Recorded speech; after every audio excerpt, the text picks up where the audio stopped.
I've never shared this story before due to the fact I will constantly live in fear, but I now want to share it. Me and my husband had moved into what we thought was our forever home. It was in the countryside, and it was a very old house. We were there for about 8 months before things started happening. Every morning, I started waking up to my wardrobe doors being opened. We didn't think much of it at first and assumed the doors were just old. Every day for a month this happened, so we decided to get a new set of wardrobes to put a stop to it. It did stop for around a week, and then it started again. At first, we didn't think of anything paranormal due to the fact nothing else had happened in the house. So it continued on, and other things soon started happening. One morning, I went into the kitchen, and the tap was dripping, which also started happening every morning. We had called a plumber out to have a look at it, and they said the sink was perfectly fine. We now started suspecting something was in the house with us. One night, a night you'll never forget, I had sleep paralysis. This has never happened to me. At 3 a.m, my wardrobe door had slowly opened, and a head was leaning out of it. It was dark, so I couldn't see much, but I was certain I saw a demon.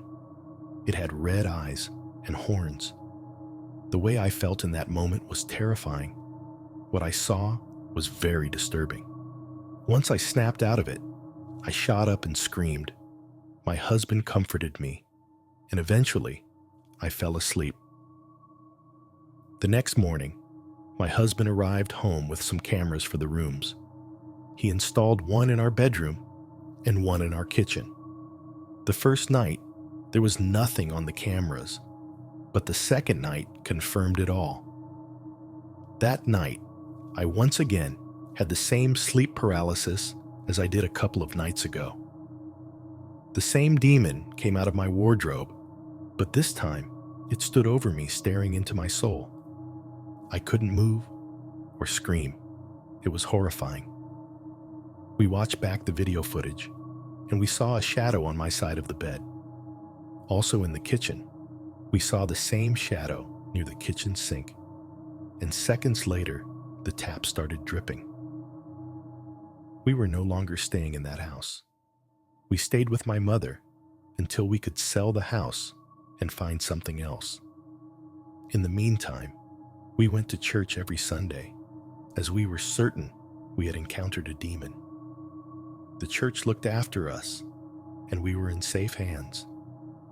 A few months passed, and we moved into our new home, and we instantly felt at peace in this house.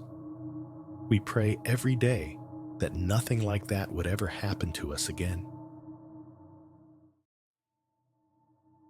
My Nan lived near the Appalachian Mountains. She had lived there for 40 years. Me and my mom would try and visit her as much as we could. It was hard because we lived so far away. We went down to visit her for 2 nights. We spent the first night catching up and cooking dinner together. After a long evening, we headed to bed in the spare bedrooms. My mom always felt a little on edge when visiting, but I never did. I think that was due to the fact I've never witnessed anything scary, whereas my mom had many times. The next day flew by, and it was soon sunset. I wanted to take my Nan's dog for a walk. I needed to get some steps in, and plus it was good for us to get some fresh air. Just as I was leaving, my mom pulled me to the side and said a saying to me. If you hear it, no, you didn't. And if you see it, no, you didn't. I had heard of that saying before, but I wasn't too worried because I had been out many times up there. My mom was adamant I stay in, but I reassured her and headed off. The walk started off great with such beautiful views and peace. About 30 minutes into our walk, I started feeling off as if I was being followed. Then all of a sudden, my Nan's dog froze still. I stopped to look around, and I didn't see anything. It took me a minute to get my Nan's dog to move. We continued, and that's when I heard footsteps. It sounded like it was coming from right behind me. My breathing got heavy, and I made a bad choice in turning around. In the lonely distance, I saw what looked to be a deer. It was standing on 2 feet, facing the trees. I was so confused, and I tried getting a closer look. It had turned around, and I was disturbed by what I saw. It had a human-like face. I stayed calm and remembered what my mom said. I carried on walking, but at a faster pace. Thankfully, the trail I took looped back around to the house. The footsteps followed me and were getting louder the closer I got to home. In the end, I couldn't take it, so we ran. As I got onto the porch, it stopped. I did not dare look behind me. I just went inside and slammed the door shut. My mom asked me what was wrong, and I explained to her what had happened. She hugged me tight. My Nan also comforted me. She said it would be okay, and nothing could get us here. The rest of the night, I remember being so unsettled and jumping at any noise. I headed to bed early, and I just wanted to get home at that point.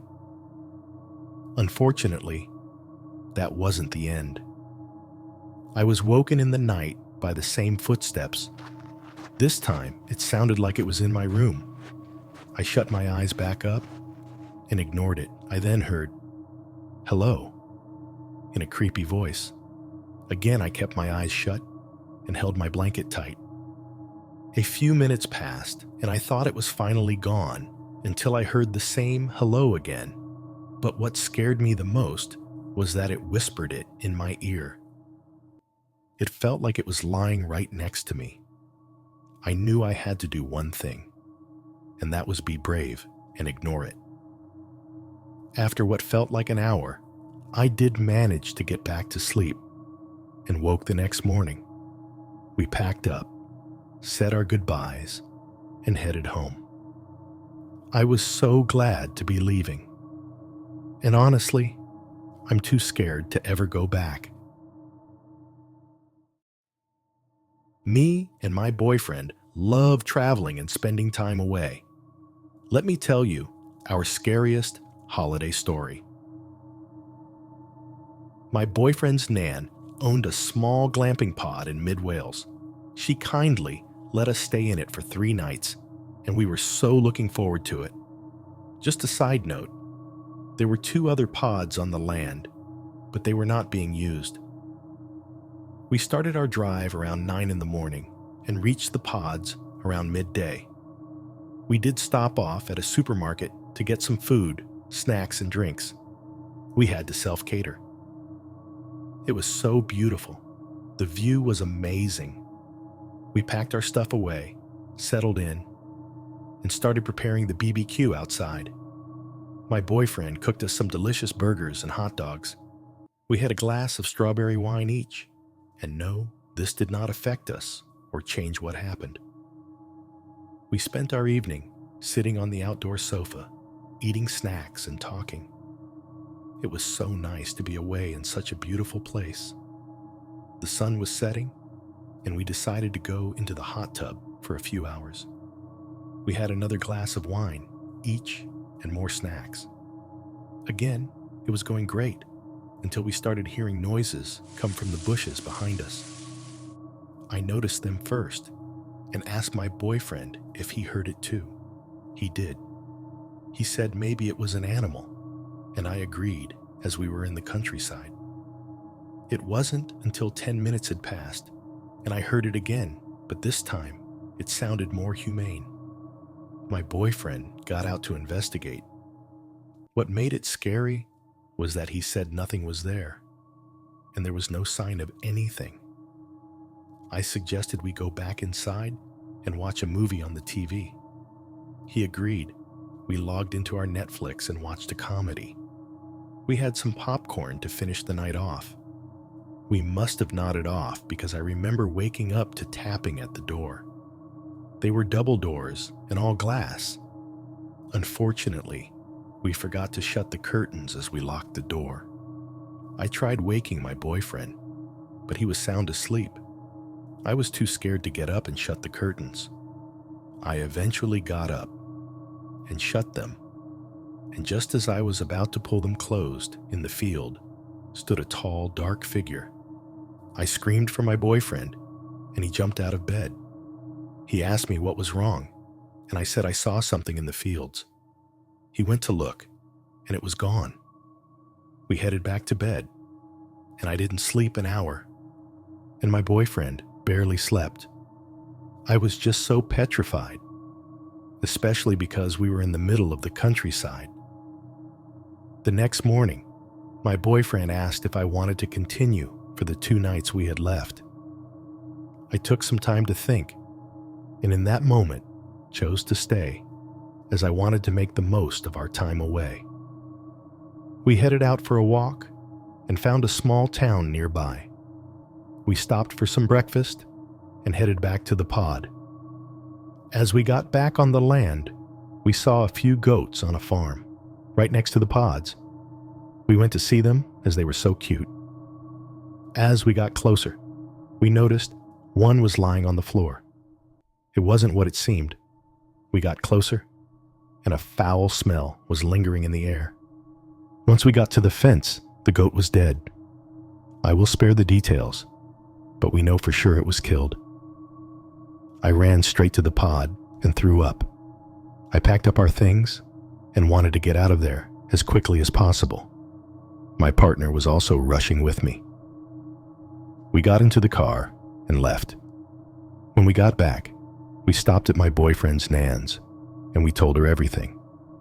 She then later put the pod up for sale, as she did not want to go near it again. Safe to say, me and my boyfriend will never be going glamping again.